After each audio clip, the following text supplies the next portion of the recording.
Hi, it's Ryan from Knights Around a Table, and let's hope this one's gonna be about as wild as my uncut COVID hair. It's Traintopia! Never heard of it myself. It comes to me by way of Board and Dice, a publisher who I've never met before, and I don't know if I could name a single other game by them. Maybe you can. Let me know if you can. This one, Jeremy Howard was nice enough to convince these guys to send me a copy of Traintopia, and I'm going to begin by dumping on trains. This is like mass subscriber exodus time. But I mentioned in an earlier video that board game designers, especially European board game designers, have this weird obsession, possibly unhealthy obsession, with barnyard animals. And I'm going to add trains to that. There's something odd going on with farm animals and trains in the board game world. It seems to me like a guy thing. I don't know if I've ever met a woman who is as super into trains as the guys I know are. And the guys I know who are into trains are like really into trains, like weirdly into trains. So this might appeal. And there are a lot, I mean, Ticket to Ride is a bazillion sellers. So they got a million different versions of it. Trains are obviously extremely popular, but you know, different things mean different things to different people. And to me, trains are bad news.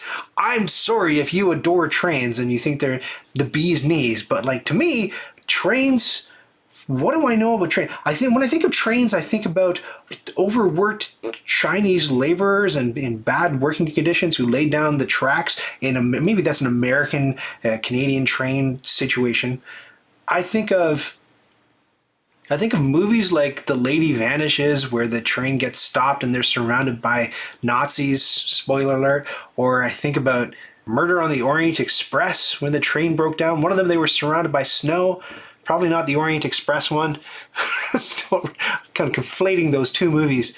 Or like I think of like Snowpiercer, if we're talking about trains and snow and the dystopian situation aboard Snowpiercer. I commuted by train for an entire year, and maybe that's part of where my hate on for trains comes from. But I've got friends who like spend hours playing this train building game all the time. They love trains. Do you love trains? I don't know.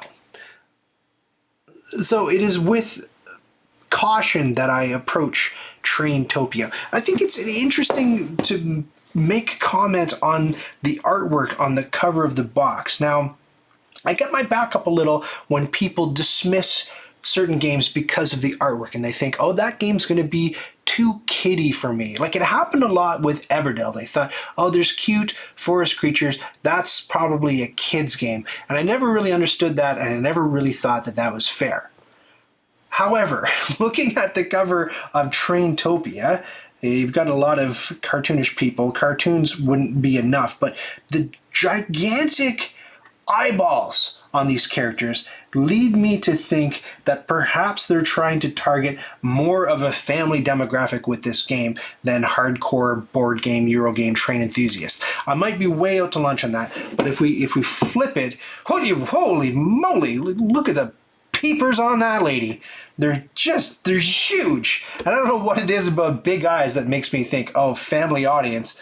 You know how families adore gigantic eyeballs. I don't know what it is. Well, let's take it as written and see what the box promises. So it looks like somewhat of a tile laying game, but you're grabbing more things than tiles. There's a bunch of different wooden pieces, and it says there's a draft. Now, if you're not quite sure what drafting is in board games, I've got a great video, Board Games 101, what is card drafting? And you can draft more things than cards, as this game will likely demonstrate. There's going to be, you know, meeples and luggage and different types of trains and tiles that you can draft from. So it just means there's a pool of things and different people are picking from that pool.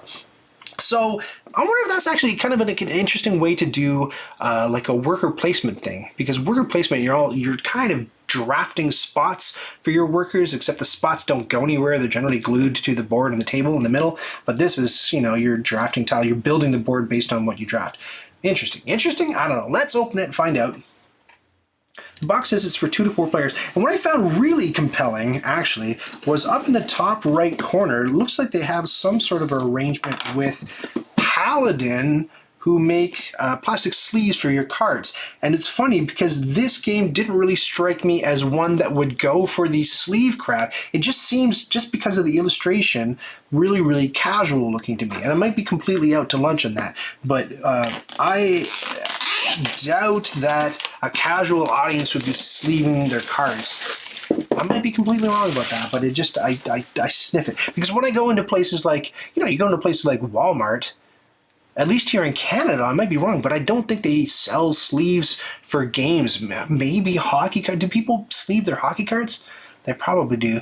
And then my American friends ask, what's hockey? It's like basketball with a shrunken flat ball. Anyway, here we go. So we'll open it.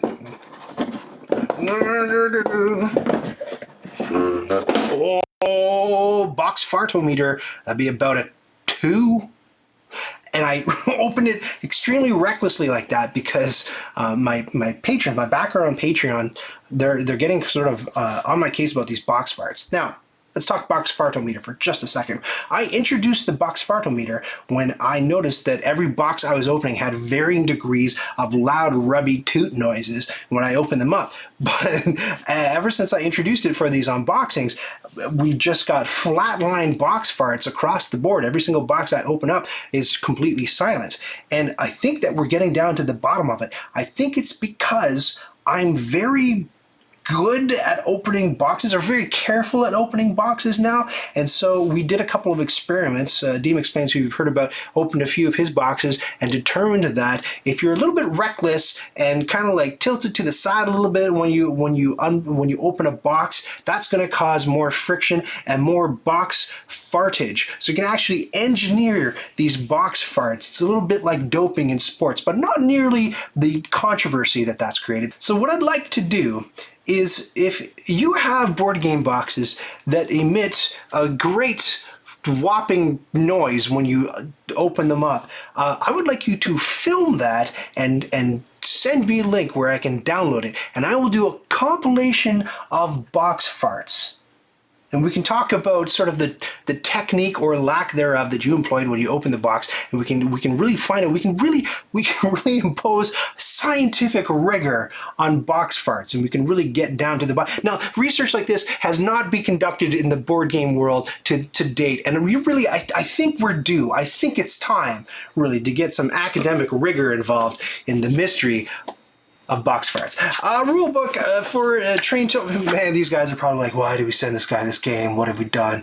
The rule book is, let's take a look. There's a giant eyeball lady. She's watching you. And it lists the components, but that's a bit of a spoiler for what we're about to get into. The train layout. Sorry, the table layout is what I meant. A bunch of tiles that we're going to be drafting. Looks like meeples are coming from a drawstring bag. I like to see a rule book with, lots of pictures and lots of examples. And this looks like it's fairly clearly laid out, and it only clocks in at 11 pages. So this isn't going to be a super brain-busting, heavy, mid to heavyweight game, I doubt at all. But that's okay. They don't all have to be. That's fine. We've got a sheet. One of the things that the back of the box was extolling was the thickness of the tiles. They kept saying the tiles are thick, the tokens are thick. So that's important to them and apparently important to their players. So I'll pop one out. That's what they look like right there. A little Traintopia logo on the back. It looks like a quasi-futuristic game in the future when trains don't suck. I'm sorry, Board and Dice. I'm sorry. I'm not trying to disparage your game. Just trains in general. Just the entire mode of transportation is all I'm trying to dump on. Not your game. It's fine. Oh my gosh. We have about trains. We have the technology, right, to make them go faster. We can do that, right? I know that they were talking about, Elon Musk was talking about building some crazy bullet train that traveled between Toronto and Montreal and get you there in like 2 minutes or something like that. Like, can't we? I think we can by this point. We've been to the moon. Why can't we build a... Anyway, right, to this. So there are all the tiles, and it looks like we're going to be, putting them together and deciding. It's interesting to me that it looks like they don't, how do I say, Oh, I might be wrong. I was going to say, you know, with tile games like this, oh yes, okay, so I can sort of see the pattern. They're busted up into quadrants, so the inny outy points are going to be on the edge of these quadrants. So here's like a tunnel or something where a train comes out of. So that would probably, I'm guessing that would probably be an illegal move. But what I don't know is whether you could do that and have like, you know, or bring it out so it's a little easier to see. Offset like that. I'm not too sure. I'm not too sure if I saw that configuration on the back. My guess, having played Carcassonne and lots of other tile laying games like it, that's a no-go. However, we do have, look at this, we have this tiny little tile. So this is the size of one of the quadrants on a tile. Who knows how that factors in. Certainly not this guy. So a few sheets of tiles, and then these things looked at first glance to be like airplanes. They look like World War II biplanes, but no, these are trestles with numbers on them. I'm guessing those are trestles or like... and again, I apologize for not having my camera here yet. It's hard to get webcams during the pandemic, but if I had that camera available, I would slip it off to the side and you would see that thing. Yeah, it would be like gigantic in your face and you'd be able to see what's going on. But essentially, it's a little number with a little trestle pattern in the background. Neat. What else do we have in the box? We have a few baggies, and these are neat. Like I've said in other board game unboxings, I really like to see when a game has unique pieces that I don't have in any other game. Silica gel, I have in plenty of games. I don't know why that's such a common component. Never really know what to do with it either in a game. And these are two different types of pieces. This is a machined wooden futuristic looking train locomotive to fit the quasi-futuristic theme. And these are little cool little pieces of luggage. And there's there's some really fine cutting going on. I'm going to try to tilt it so you can see right through to the table. Well, that's pretty neat. I don't know if I've ever seen such fine detail on a wooden meeple-y type piece in a board game before. What else is in the box? Speaking of meeples, we've got a little bag. It's like a pack of adorable tiny, these are smaller than I expected them to be. I thought they would be sort of Carcassonne-sized meeples, but they're quite a bit smaller, and they're differently shaped too. They got little rounded arms and legs and a little rounded head. They're quite, I'm going to call them adorable. There's only one purple. I wonder if that's like a special one or if that's like a start player. I'm not too sure, but that is the odd meeple out. There's green, there's yellow, there's gray, there's white. And some cards. Very considerate packaging on these cards, not too hard to open at all. Rough guess, probably about, if you can see it from the side, probably approximately 50,000 cards in this deck. There's some final scoring and player aid cards. The back of them have the nice, gigantic, congenitally deformed, gigantic eyeball lady. And on the other side, there are, I'm going to guess that these are scoring cards so that it's like, oh, get this configuration and you get XYZ. And then depending on the player count, that's how many points you get for accomplishing whatever it dictates on that card. Oh, there's the mysterious purple meeple. And then these ones, 8 whatever's on one track, looks like a similar kind of thing. So it's almost like it looks a little bit quasi-Ticket to Ride-y, where you have these little goals or things to accomplish. And I don't know if these are going to be private or public, but there's so few of them. My guess is that they're going to be public. I wonder if the rule book on that page that shows us the layout of the game looks like they're on the table and we're all competing to do that thing. But again, just a guess. No idea, having not played it or knowing what's going on. A lovely drawstring bag. Goes from two sides. And an insert that, you know, at this point, a lot of unboxing people would be like, that's the box. But I really like to call it out whenever people spend a appreciable amount of time making anything but a cardboard well inside their box.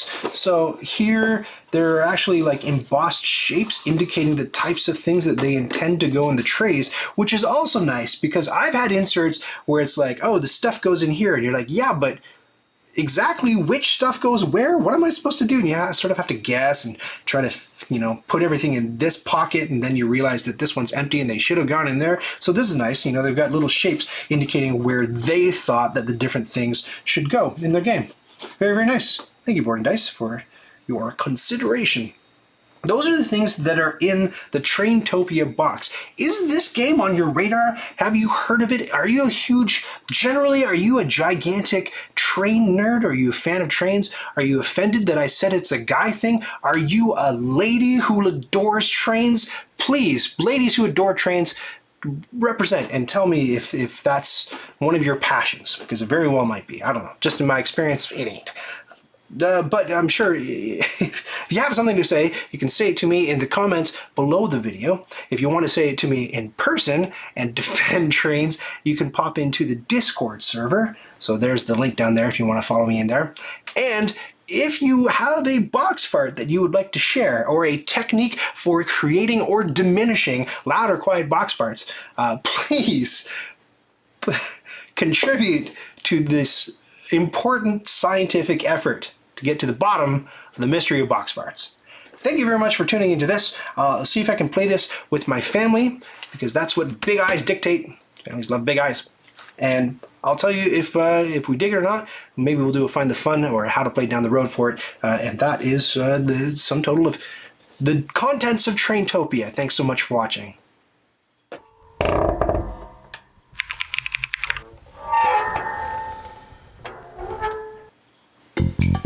Did you just watch that whole thing?